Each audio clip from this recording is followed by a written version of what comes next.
Today, we're talking about a super simple, really powerful tool for mental wellness that, doesn't need an app or any kind of subscription. We're going to dive into the world of modern calligraphy and find out how just putting a pen to paper can help you find a little bit of peace in this crazy, chaotic world. So, let me ask you, does this feel familiar? We spend so many hours every single day just typing, scrolling, and staring at screens. Yeah, it's efficient, I get it, but it often leaves our minds feeling totally cluttered and our eyes just exhausted. So what's the fix for all this digital noise? Well, the solution is actually beautifully simple. It's about stepping away from the screen and just picking up a pen. We're talking about a real, physical, focused activity that gets your hands moving and quiets your mind in a way a glowing screen just can't. In this digital world of ours, beautiful handwriting has kind of become a lost art, right? I mean, most of us barely write by hand anymore. But rediscovering this skill has some incredible and even scientifically backed benefits for our well-being. And this isn't just a vibe or a feeling. There's real science here. Recent studies in psychology have actually shown that the focused, repetitive movements you make in calligraphy can put you in a meditative state, which actively reduces anxiety. It's kind of like meditation, but you get to create something beautiful in the process. So, you might be thinking, okay, how do I start? And the best part is, you don't need to go out and buy a bunch of fancy supplies. Seriously, you can begin right now with a pen and paper you've already got sitting around. Let's break down the absolute easiest way to get into it.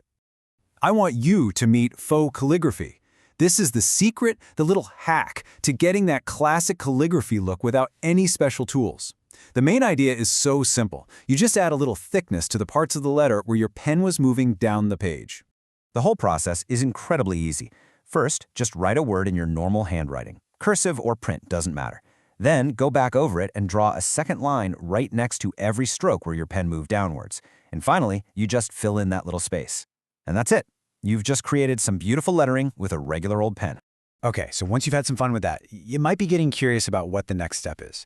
So let's look at a few simple tools and techniques that can make this whole process feel even more rewarding. When you feel like you're ready to try a real brush pen, the Tombow Fudenosuke is a fantastic place to start.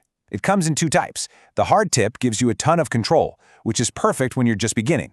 And then there's the soft tip, which is way more flexible and lets you create those really expressive lines once you get a little more confident.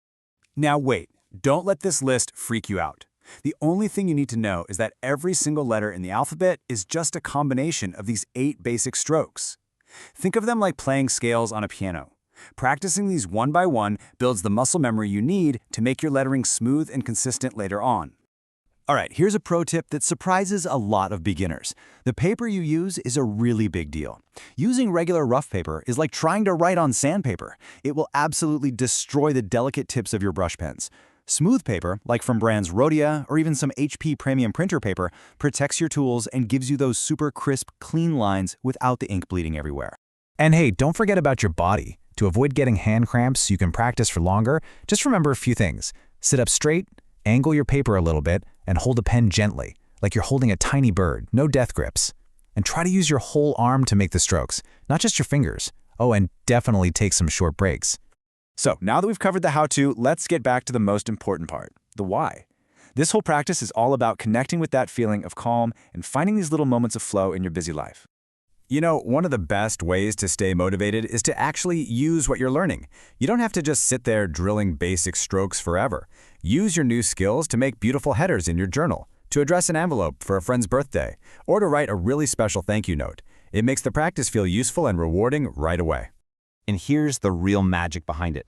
The rhythmic, repetitive nature of forming letters requires your full attention. That focus on what you're doing in the present moment, it naturally quiets that constant inner chatter in your brain and just gives you a break from worrying. It's such a powerful way to help regulate your emotions. So, are you feeling inspired to give it a shot?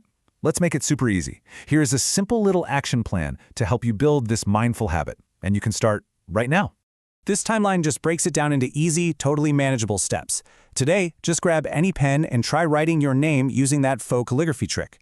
Tomorrow, practice making thick lines when you go down and thin lines when you go up.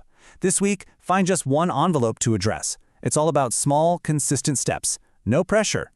And this is probably the most important thing to remember.